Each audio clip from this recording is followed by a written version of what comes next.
Are you ready? Okay, let's do it. The Marvels is the single best piece of anything out in the world right now to help you synchronize your periods, ladies. Now tell me if I'm doing this right. So I just kind of put it in here. Like this. Hold it at the grip. I could feel my ovaries getting ready to dispel that egg just sitting in the theater, watching a film packed to the brim with female representation and seated amidst a small sea of lonely dudes that, alongside being the only ones chuckling at the missed punchlines, were likely popping holes in their bottomless popcorn buckets to subtly stroke it to Brie Larson's titties. I want to say that The Marvels was at the very least better than Ant-Man Quantumania or Thor Love and Thunder, but instead of parading a bunch of progressive messaging as those films did, Nia DaCosta's underwhelming entry was the equivalent of a bright-haired Tumblr tub of lard inserting herself into the Marvel universe, and doing so by ignoring much of the world building already set forth by the previous 15 years of MCU entries and abandoning any semblance of plot and character development for the sake of girl power. I'm not going to spend too much time on the plot of the Marvels, as it is not only as incoherent as a progressive woman's belief system, but has more glaring problems outside basic storytelling. Race and gender swap Dar-Ben wants galactic bangles, of which Miss Marvel has one, in order to open a bunch of jump space portals, aka suckholes for the purpose of this review, to attempt to save her Kree home planet of Hala. Upon finding the missing bangle, DB puts it on, activating a teleportation power for our three main characters, Carol, Kamala, and Monica. Why these three? Who fucking knows? Turns out when Carol destroyed the Supreme Intelligence from that first film, she basically destabilized the planet in every way, leading to a loss of water, clean air, and killing their son. DB wants these bracelets to open suckholes to transport those missing things to Hala, and conveniently can only with one bracelet until it comes to transferring an actual son. The Tampon Squad realizes that DB is specifically targeting planets that Carol once called home. They intervene, retrieve the other bracelet, squirt some light all up in Monica to close a broken suckhole, and in the end, Monica gets stuck in an alternate reality where, spoiler alert, the X-Men exist and so does her dead mom, now unironically going by the name Binary. Oh, you gotta be kidding me! So let's jump right in, eh? This story is so haphazardly sewn together that you'd think a severely autistic child with ADHD and a TikTok account put it together. The Marvels consistently contradicts itself at every turn. The Galactic Bangle, it opens up those jump space points, something that was already introduced in the Guardians of the Galaxy films, and even looks identical to those. Kamala's bangle has completely different powers from Dar-Ben's, making you wonder why when they're eventually united at the end, the bangles nuke Dar-Ben but give Kamala the power of 1,000 suns. Monica seems to be able to dissect the many complex ideas of space and quantum physics at a glance, but can't figure out how to fly with powers she's had for years until Fury tells her to use that black girl magic. Monica, you gotta fly. No. Black girl magic. And took the liberty of making you 5 man cards. Hold them very dear. Like y'all, she really looked at a broken suckhole and Jimmy Neutroned a solution right on the spot. The bracelets, as spoiled by those trailers and previously mentioned, cause the three to switch places when their powers are activated. There's really no explanation as to why it's these three, and another thing Monica just kind of solves with some sciencey words. Perhaps it's a metaphor for how important menstrual synchronicity is for the continued success of the female sex. I'm just throwing shit at a wall right now in case the sarcasm wasn't obvious. Speaking of vagina metaphors, did you know that the Flurkin Merkins spit up flesh eggs that hatch into cute little merkins that proceed to safely eat everyone in order to save them from a gigantic suckhole? And for a lack of better words, cord wrapped around my neck like a noose, and lack of better words as well, I was sucked back inside my mother. Carol, despite her previous appearances, has all the depth and importance of Amaranth Sea Spear. Just like how we got nothing but space jism as an explanation for her powers in Captain Marvel, now she has new powers on the fly, like being able to teleport on her own in the first 10 minutes, and having enough power to restart a dead sun. The script attempts to give her some backstory by having her fake a marriage on paper on a planet called Eladin, Al-Hadin, Fuck it, it's Aladdin because it's just as musical as that movie. This entire sequence, by the way, is almost as musical, with even some vocals from our beloved Brie. Almost makes you wonder what claw-footed Avril Lavigne wannabe we almost had. Oh, and on top of being a colossal time filler, the entire sequence from the lyrics to the tunes to even the copy and paste colors are unequivocally as soulless as Brie's interview persona. Is that like a personal attack or something? But Vex, that was supposed to be girly and make Carol more feminine. To that I say, did you pay any attention to this film or did you forget your ADHD medication that day? But hey, that's a good segue into the reason why all of this plot and character convenient bullshit exists. The script.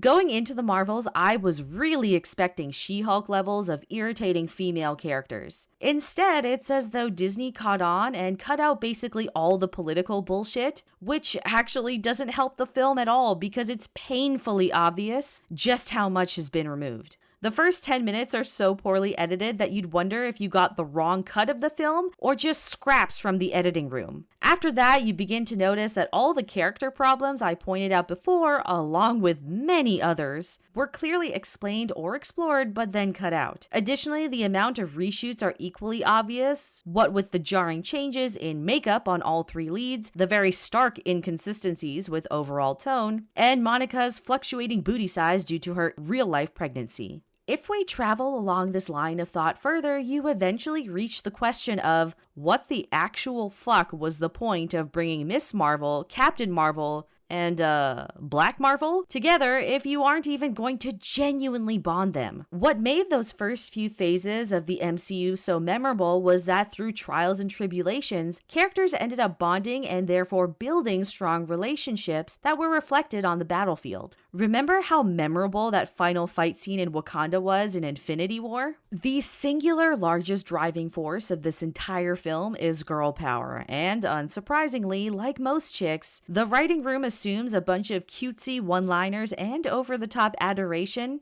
is all female bonding requires. None of these characters have an arc, and where one is forced, is completely pointless, as by the end of the film, just fighting Dar-Benn was apparently enough to unify them. Carol hasn't seen Monica since the mid-90s, and as a result, there's an awkward tension that's never confronted or even resolved, despite the first half of the movie pushing it on us for the majority of the two characters' interactions. That subplot for both characters is abandoned halfway into the film because there's too much they're trying to cram into the Marvels. Maybe it was the lack of overall direction at Marvel or the overflow of estrogen in every writer's room, but the relationship between these two would have easily been explored as a half-decent filler in, say, Secret Invasion. You know, that show we were supposed to watch before this film that was so dull that nobody remembered anything, aside from Emilia Clarke becoming a massive Mary Sue. Instead, tension is built through haphazard flashbacks, which raise more questions than answers for not just their relationship, but what the actual fuck either of them have been doing since they last saw each other 30 years prior. But it's fine, because rather than doing the hard work, Monica was blimped out for 5 years. Kamala is just kind of there, much like another Kamala we all know. And this movie defaults her to just a kid filler. That came out wrong. Stop being such a tease, you sweet little...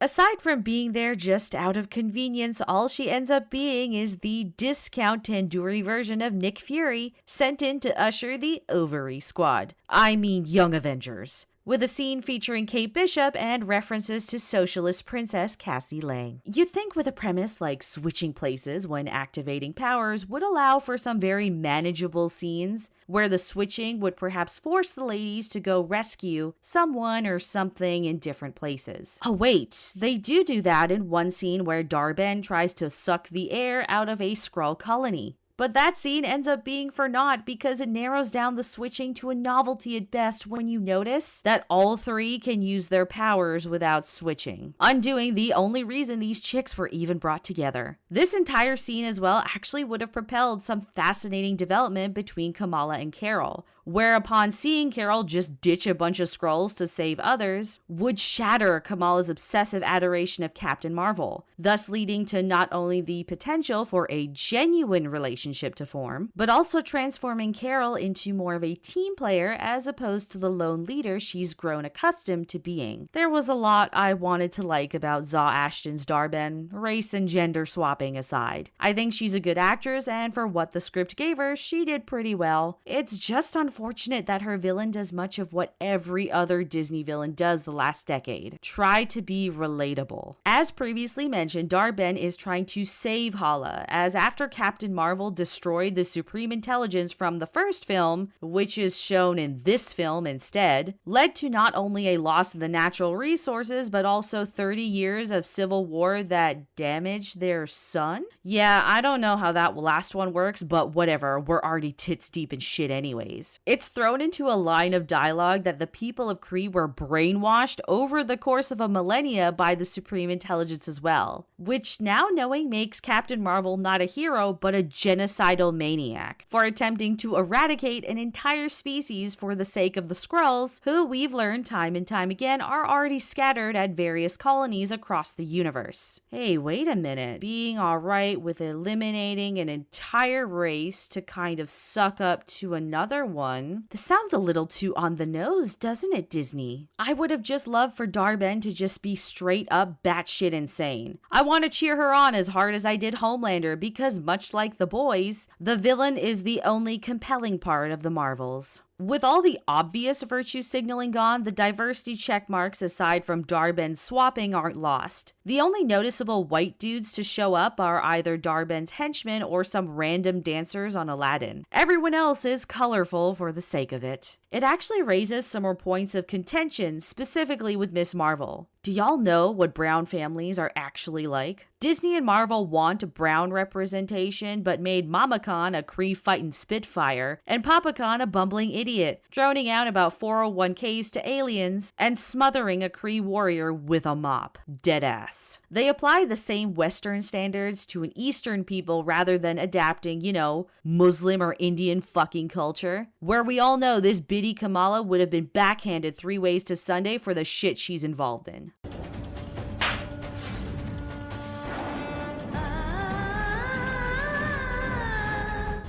Nick Fury, who was a beta male in Captain Marvel 30 plus years prior, seems to have lost that cool, badass edge he developed over the last 15 years of Marvel films to become that same bumbling beta male. His one fight scene is legitimately him just sitting in a chair holding a gun. I'm serious. The only other male of significance is Carol's space husband, who is so dolled up in makeup and Barbie dollhouse accessories that the bulge in his pants is the only confirmation he's actually male. But it's alright because to make up for the absolute lack of testosterone in the Marvels, they brought in our favorite character from the Thor franchise. Put a ticket in and make her name again! I could probably make a 4-hour cut dissecting this movie to bits, but there's so much wrong with it that it would have been an even greater waste of time to do that than watching this beef curtain fiesta again. The Marvels doesn't pander as hard as you expect, but spits out the typical garbage you'd expect of a strong female-led crew. Incoherent, confusing, shallow entertainment only rivaled by the redundant productions at Lifetime. And it's disappointing because outside of this ideologically defunct bubble, there's some good female-driven films out there that have proven to be innovative and competent. However, for many of the mainstream voices out there, this is what will always stand out when someone mentions female-directed or female-written. Utterly useless, ultimately underwhelming films that only serve to poorly unify the uterine linings of a misguided audience.